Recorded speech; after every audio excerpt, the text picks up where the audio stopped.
प्रकल्प अशोकजींनी उदयास आणला किंवा जेव्हा तो प्रत्यक्ष समोर आणला तेव्हा आमच्या ह्या भगिनी अचानक झाशीच्या राणी झाल्या आणि या भगिनींसाठी सुरुवातीला आपण जोरदार टाळ्या करून घेऊया.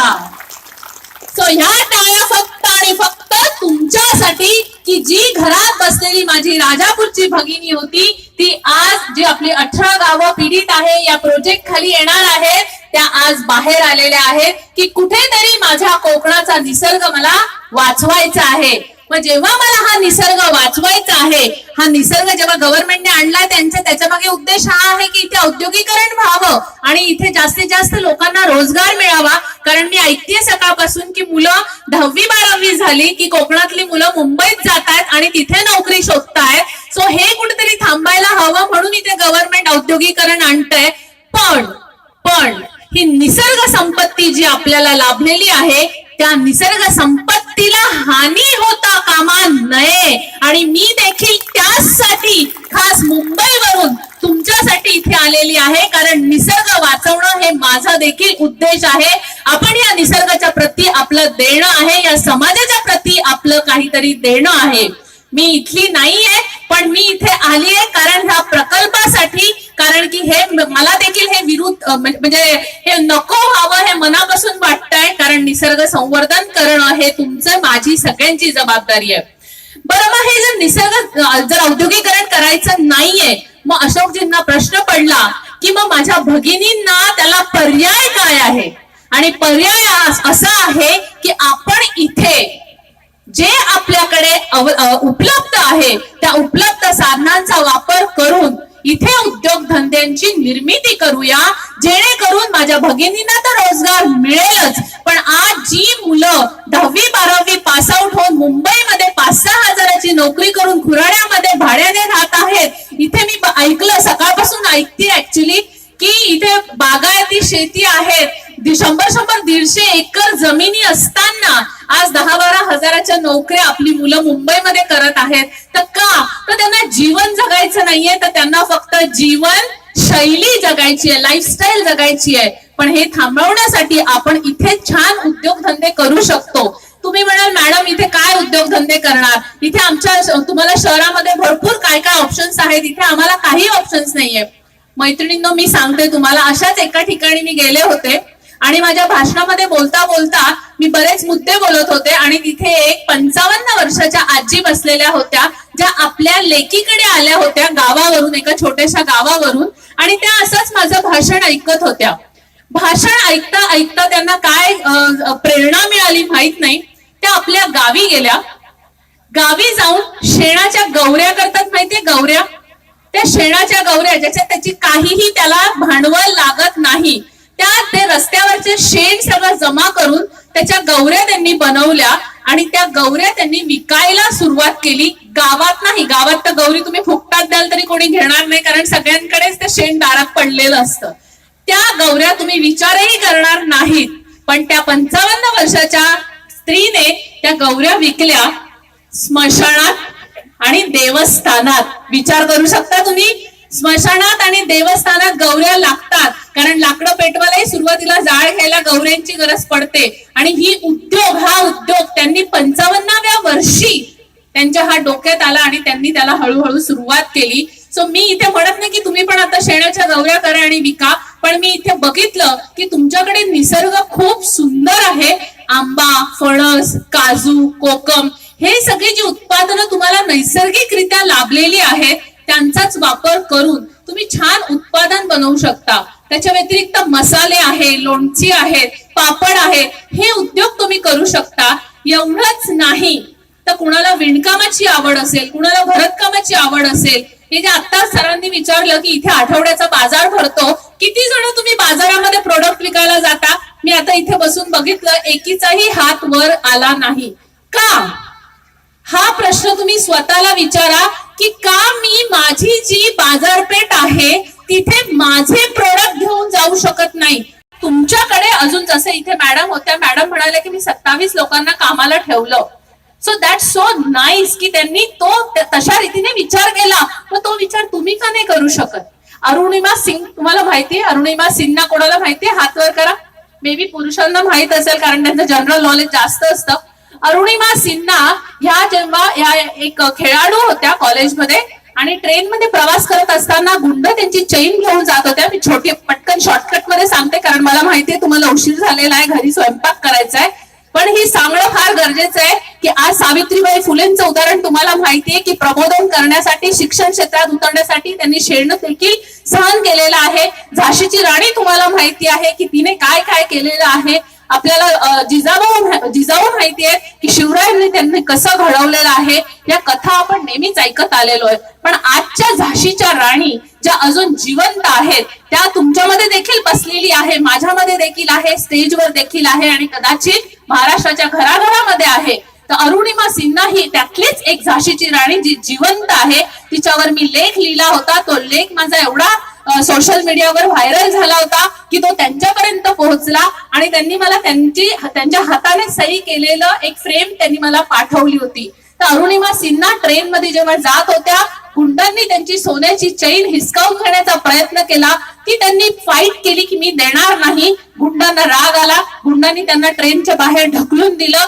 त्याच वेळेला तिकडून दुसरी गाडी आली आणि त्याचे पाय कापले गेले. रात्रभर त्या तशा अवस्थेत होत्या. उंदर घुशी तिथून सगळ्या जात होत्या. ट्रेन त्यांच्या अंगावरून जात होत्या. ट्रेन मधली शी सू सगळी त्यांच्या अंगावर पडत होती. अशा अवस्थेत त्या रात्रभर त्या पटरीमध्ये पडून होत्या. सकाळी गावकऱ्यांनी पाहिलं, त्यांना उचलून गावाच्या एका छोट्या दवाखान्यात नेलं. गावाच्या दवाखान्यात तिथे त्यांना भूल देण्याचं एनेस्थेशिया ज्याला आपण म्हणतो, भूल देण्याचं इंजेक्शन नव्हतं. तेव्हा अरुणिमा सिन्हा शुद्ध होती. त्या म्हणाल्या कोई बात नहीं, मेरे पैर ऐसे ही काट दो. इथे मला एक इंजेक्शन टोचलं तर मी म्याव म्याव म्याव करते. तिथे ती झाशीची राणी म्हणते की माझे दोन्ही पाय विदाऊट भूलचं इंजेक्शन देऊन कापा. आणि डॉक्टरांनी तिचे ते दोन्ही पाय विदाऊट एनेस्थेशिया कापले आणि त्यात त्यांनी हिंमत नाही हारली. तर त्याच्यानंतर मोठी स्टोरी आहे आणि त्यांनी निर्णय घेतला की मी माउंट एव्हरेस्ट चढणार. माउंट एव्हरेस्ट चढणं इथे आपल्याला गावचा डोंगर चढताना मला आज सकाळी एवढा दम लागत होता. माझ्याबरोबर सरांचा मुलगा होता, अशोक सरांचा. सो अरुणिमा सिन्हाना दोन्ही पाय कृत्रिम पाय असून त्या माउंट एव्हरेस्ट चढल्या. माउंट एव्हरेस्ट चढताना देखील काय काय त्यांच्यासोबत घडलं खूप मोठी स्टोरी आहे, मी ती सांगत नाही. पण तिथून देखील त्यांचं ऑक्सिजन सिलेंडर संपलं होतं. त्या मरणाच्या दाराला अशा हात लावून पुन्हा एकदा माउंट एव्हरेस्ट वरनं परत आल्या आणि त्यांनी दोन्ही पाय नसताना जे आपल्या सामान्य स्त्रियांसाठी शक्य नाहीये ते अरुणिमा सिन्हा मॅडमने दोन्ही पाय नसताना माउंट एव्हरेस्ट शिखर चढून आणि उतरून त्यांनी तो इतिहास घडवला. सो अशा झाशीची राणी आज आपल्या जिवंत आहे. त्याशिवाय तुम्ही रुपाली माळी गुगलवर सर्च करा. 10वी पर्यंत शिक्षण झालं, आई वडिलांनी लग्न लावून टाकलं जे आपल्या सगळ्यांच्याच बाबतीत होतं. पण तरी त्यांच्या आत एक ज्योत जागत होती की मला इथे थांबायचं नाहीये. 2 मुलं झाली, त्याच्यानंतर त्यांनी 11वी 12वीचं शिक्षण घेतलं. ऍग्रिकल्चर मध्ये शिक्षण घेतलं. नवरा शेती करत होता. नवऱ्याला सांगितलं मला उद्योजक व्हायचंय. नवऱ्याने त्यांना साथ दिली. इथे बसलेल्या माझ्या सगळ्या पुरुष बांधवांना मी विनंती करेल की जर तुमच्या स्त्रियांना उद्योजिका व्हायचं असेल तर प्लीज तुमचा सपोर्ट खूप महत्वाचा आहे. आज जर मी इथे एवढ्या कॉन्फिडेंटली उभी आहे तर ते माझ्या मिस्टरांमुळे, माझ्या सासऱ्यांमुळे, माझ्या मुलामुळे. कारण ते पुरुष जर मला आज सपोर्ट करत नसते तर आज इथे बोलताना कदाचित मला तो कॉन्फिडन्स नसता. त्यामुळे पुरुषांना देखील विनंती आहे की तुमच्या स्त्रियांना चूल आणि मूल पर्यंत तुम्ही संबंधित ठेवू नका, समर्पित ठेवू नका. त्यांना त्यांच्या कोशातून बाहेर येण्यासाठी मदत करा, त्यांना सक्षम बनवा आणि तुम्हाला देखील स्वतःच्या पायावर उभं राहून सक्षम बनायचंय. त्यामुळे अशा गोष्टींसाठी तुम्ही आत्ताच तुमचं प्लॅनिंग करायला सुरुवात करा की तुम्हाला कशाने आनंद मिळतो. आणि अशोकजी लवकरच तुमच्यासाठी आता नवीन नवीन उद्योगांची योजना करत आहे जेणेकरून माझ्या ह्या भगिनींना उद्योजक होता येईल, त्यांना काहीतरी बनता येईल. सो अशी बरीच उदाहरणं आहेत. सो रुपाली माळीने जेव्हा हे नवऱ्याला सांगितलं, नवऱ्याने त्यांना साथ दिली आणि दोघे नवरा बायको मिळून आज गांडूळ खत निर्मिती करतात आणि महाराष्ट्रभर त्यांचं गांडूळ खत हे पोहोचवलं जातं. पूर्ण बनवत असणार, पेंटिंग करून काहीतरी फुलं बनवत असणार. प्रत्येक स्त्री, प्रत्येक मुलगीमध्ये काही ना काही कला असते. मग तुम्ही कधी का हा विचार केला नाही की मी जरा अजून 5-6 तोरणं बनवते आणि एकदा आठवड्याच्या बाजारात जाऊन विकायला बसते, बघू तर या काय होतंय. एक छोटीशी गोष्ट मी तुम्हाला सांगते. एक मुलगा आपल्या वडिलांकडे जातो, छोटा मुलगा असतो 10-12 वर्षाचा, आणि तो आपल्या बाबांना म्हणतो की बाबा मला आईस्क्रीम साठी पैसे द्या. बाबा म्हणतात मी तुला पैसे देईन, पण हा तुकडा घे कपड्याचा आणि हा 50 रुपयाला विकून ये. तो मुलगा तो तुकडा बघतो कपड्याचा, तो अतिशय घाणेरडा मळका, 50 रुपये काय कोणी फुकटात पण घेणार नाही असा तो कपड्याचा तुकडा होता. या मुलाला प्रश्न पडतो, तो पप्पांना म्हणतो पण हा कोण घेणार आहे, हा फुकटात पण कोण घेणार नाही. बाबा म्हणाले मला माहित नाही, तू हा विकून दे, मी तुला आईस्क्रीमला पैसे देतो. ह्या मुलाला प्रश्न पडला की अरे हा असा घाणेरडा तुकडा विकू कसा. पण हेच तर कौशल्य असतं की आपल्याकडे जे आहे ते आपण कसं विकतो. हा छोटासा मुलगा याने तो कपडा स्वच्छ धुतला, इस्त्री केला आणि तो त्याच्या बाजारपेठेमध्ये जाऊन उभा राहिला. कोणी त्या कपड्याकडे बघत पण नव्हतं, ऊन तापत होतं. हा मुलगा हिंमत हारला नव्हता, तिथे उभा होता. याला कुठेतरी आशा होती की हा कपडा कोणीतरी तर घेईल. आणि दिवस सरेपर्यंत शेवटी एक गिराईक आला आणि त्याने 50 रुपयाला त्याचा तो रुमाल घेतला. मुलाला अतिशय आनंद झाला. तो धावत धावत आपल्या बाबांकडे गेला. बाबांना म्हणाला बाबा बाबा मी 50 रुपयाला तो रुमाल विकला. बाबा म्हणाले ठीक आहे. पुन्हा तोच कपडा देतात आणि बाबा म्हणतात आता हा 100 रुपयाला विकून ये. मुलगा पुन्हा बाबांना म्हणतो बाबा हा 50 रुपयाला विकेपर्यंत माझे नाके नऊ आले, हा घाणेरडा कपडा 100 रुपयाला मी कसा विकणार. बाबा म्हणाले हेच तर तुझं कौशल्य आहे.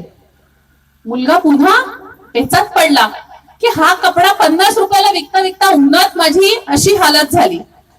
पण मुलाने पुन्हा हिंमत नाही हारली. तो विचार करत राहिला. त्याने तो कपडा परत धुतला, स्वच्छ इस्त्री केला. नंतर त्याच्या रंगाने त्याने त्याच्यावर फुलं बनवली आणि त्याला डेकोरेटिव्ह केला. आणि तो जाऊन त्याने पुन्हा बाजारपेठेत जाऊन विकायला सुरुवात केली. ऍज युजल कोणी त्याच्याकडे बघत नव्हतं. पुन्हा तो उभा होता एका कोपऱ्यात आणि दिवस सरेपर्यंत अचानक त्याला गिराईक मिळालं आणि 100 रुपयाला त्याचा तो फुलांनी पेंटिंग केलेला रुमाल विकला गेला. तो धावत धावत बाबांकडे आला आणि बाबांना म्हणाला की मी हा रुमाल विकला. आणि बाबा खुश होतात आणि बाबा त्याला आईस्क्रीमला पैसे देतात.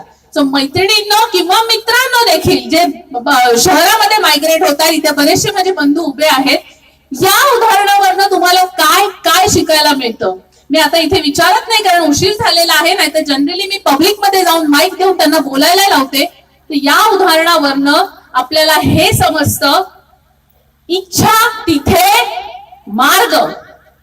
संयम असेल तर कोणतीही गोष्ट तुम्हाला वेळ आल्यावर नक्की मिळते. त्यामुळे संयम ठेवा जसा त्या मुलाने ठेवला. तिसरी गोष्ट स्वतःवर आत्मविश्वास ठेवा की मी ही गोष्ट करू शकतो किंवा शकते. स्वतःवरचा आत्मविश्वास हा जगातली सगळ्यात मोठी संपत्ती आहे. ती जर तुमच्याकडे नसेल तर कोणी किती मोटिवेशन देऊ दे, मी फॉरेन रिटर्न वरनं येऊन तुम्हाला ट्रेनिंग देऊ दे, त्याला काहीही अर्थ नाही जर तुमच्याकडे तुमचा आत्मविश्वास नसेल. त्यामुळे जर तुम्हाला बिझनेस मध्ये उतरायचं असेल किंवा आयुष्यात सक्सेसफुल व्हायचं असेल तर 3 गोष्टी तुम्ही नेहमी लक्षात ठेवा. स्वतःवर आत्मविश्वास, संयम आणि हिंमत. कुठलीही गोष्ट बिझनेस जेव्हा तुम्ही सुरू करता तेव्हा तुम्ही त्याला यश आणि अपयश दोन्ही मिळू शकतं याची मानसिक तयारी करा. ती मानसिक तयारी असेल तर अपयश आलं तरी तुम्हाला माहित असतं की कदाचित मला अपयश येणार हे माहित होतं. आणि मी तुम्हाला असं म्हणेल की तुम्ही अशा गोष्टी करा ज्याच्याने तुम्हाला आनंद मिळतो. कारण आनंद मिळत असणाऱ्या गोष्टी केल्यावर आपल्याला थकवा येत नाही. आज मला असं तुमच्याशी बोलायला आवडतं म्हणून रात्रभर आम्ही प्रवास केलाय. दिवसभर मी राजापूर फिरतेय की म्हटलं एवढ्या लांब आलीये कारण माझं हे गाव नाही, कोकण माझं गाव नाही, मी साताऱ्याची आहे. पण म्हटलं आलंय तर झोपत मी आयुष्यभर काढणार आहे, पण आलीये तर मला गाव फिरायचंय. आणि मी आज रात्रभर प्रवास करून दिवसभर गाव फिरून संध्याकाळी तुमच्याबरोबर इथे उभी आहे आणि रात्री परत निघालीये. का? कारण माझ्या आवडीचं काम आहे आणि म्हणून मला थकवा येत नाही. आणि हेच मी तुम्हाला सांगते की असा उद्योग, असा गोष्टी, अशी कामं आयुष्यात करा की जी तुम्हाला मनापासून आवडतात. त्याच्याने तुम्हाला थकवा येणार नाही. पण तेच तुम्ही जर जबरदस्ती केलं तर जबरदस्ती केलेल्या कामाचं नेहमी ओझं वाटतं. हे तुम्हाला पटेल, तुम्ही तुमच्या मनाला विचारा. आज तुम्हा सगळ्यांना नोकरी करायची आहे, शिकून शहरात जायचंय, पण मला सांगा, नोकरी करून तिथे तुम्ही चाकरीच करणार आहात ना दुसऱ्याची. स्वरूप आहे, दोघे नवरा बायको मिळून ती चहा बनवून देते, नवरा डिलिव्हरी करून येतो, आणि हे ऑनलाईन टीचं फॅड त्यांनी सुरू केलं. सो हे तर आपण कधी विचार पण केला नव्हता, ऑनलाईन टी, आणि हे तुम्ही गुगलवर सर्च करू शकता ऑनलाईन टीचं प्रकरण. सो हे अशा गोष्टी शक्य आहेत जर नवरा बायकोंची एकमेकांना साथ आहे. सासूला सुनेची, सुनेला सासूची साथ आहे. सो आता हा जमाना गेला एकमेकांचा तांगड्या खेचायचा, आणि सुनेने हे करू नये, सासूने ते करू नये, आणि ते सिरियल बघणं बंद करा. तिकडे ते त्यांची बँक बॅलन्स भरतात, इकडे तुमची खोपडी भरताय. अक्षरशः तुमच्या खोपडीमध्ये ते किडे भरतायत, आणि तिकडे मात्र स्वतःचा बँक बॅलन्स भरताय. आणि त्यांच्या असल्या सिरियल, मला एकाही सिरियलचं नाव माहित नाही म्हणून माझ्या तोंडावर नाव येत नाहीये, कारण मी टीव्ही आणि असले सिरियल बघतच नाही. बघत असते तर फक्त युट्यूब वरती चांगले चांगले मोटिवेशनल व्हिडिओ, ज्याने माझं ज्ञान वाढेल, ज्याने माझ्या प्रोफेशनलला ग्रोथ होईल. आणि हेच तुम्हाला करायचंय. तुमच्या आजूबाजूला भरपूर निगेटिव्ह गोष्टी असतील, भरपूर अशा गोष्टी घडतील की ज्याच्याने तुम्ही मागे खेचल्या जाल, पण त्या गोष्टींना हरू नका, त्यांना सामोरं जायला शिका. अरुणिमा सिंग ह्या आजच्या आपल्या झाशीची राणी आहेत, त्यांचं उदाहरण घ्या. अशा बऱ्याचशा होऊन गेलेल्या आहेत महिला. जयंती एक आहेत की ज्यांनी घरात राहून त्यांनी उद्योजिका होण्यासाठी, अन्नपूर्णा म्हणून त्यांनी पूर्ण ब्रह्मा नावाचं त्यांनी छोटं हॉटेल सुरू करून आज त्याच्या पूर्ण जगामध्ये ब्रँचेस, फ्रँचायझी आहेत. असे कितीतरी उद्योग आहेत जे तुम्ही करू शकता, आणि सगळे उद्योग करणं शक्य आहे. फक्त आणि फक्त तुमची इच्छाशक्ती ती मजबूत ठेवा की मी काहीतरी करू शकते. आज मी जर स्त्री म्हणून जन्माला आलेली आहे, आणि इतरही माझ्या ज्या ह्या स्त्रिया आहेत ज्यांनी इतिहास घडवलेला आहे, त्याही माझ्यासारख्याच होत्या, आणि त्या जर घडवू शकतात तर आज मी देखील काहीतरी करू शकते. हा विश्वास तुमच्यात जागवा, आणि ही कोकणाची जी नैसर्गिक संपत्ती आहे तिचाच वापर करून आज तुम्ही इथे तुमचं नवीन औद्योगिकरण घडवा. त्यासाठी तुम्हाला इथे अरब लोकांना एंट्री देण्याची गरज नाहीये. या परदेशी लोकांना इथे येऊन आपलं पॉल्युशन करून आपल्या कोकणचा जो काही सौंदर्य आहे ते त्यांना काही अधिकार नाहीये. तुमची ही एकी अशीच ठेवा. आज मी बघितले 18 गावच्या स्त्रिया एकत्र आलेल्या आहेत, ज्या अशा आल्या नसत्या, पण आज तुम्ही ह्या कामासाठी एकत्र आल्यात, आणि माझी इच्छा आहे की तुम्ही नेहमी अशी ही एकी बनवून ठेवा. माझी कधीही गरज लागली तर मला बोलवा. अशोक सरांकडे माझा नंबर आहे. काही मदत लागली तर मला सांगा, मी नेहमी तुमच्यासाठी नक्की येईल. मला कोकणची सौंदर्य आणि कोकणची लोक, कोकणच्या लोकांचा पाहुणचार, कोकणच्या लोकांचं प्रेम, आणि माझ्या भगिनींचा हा पेशन्स की जाता जाता सगळ्या थांबल्या आणि माझं भाषण ऐकलं, त्याबद्दल सगळ्यांना खूप खूप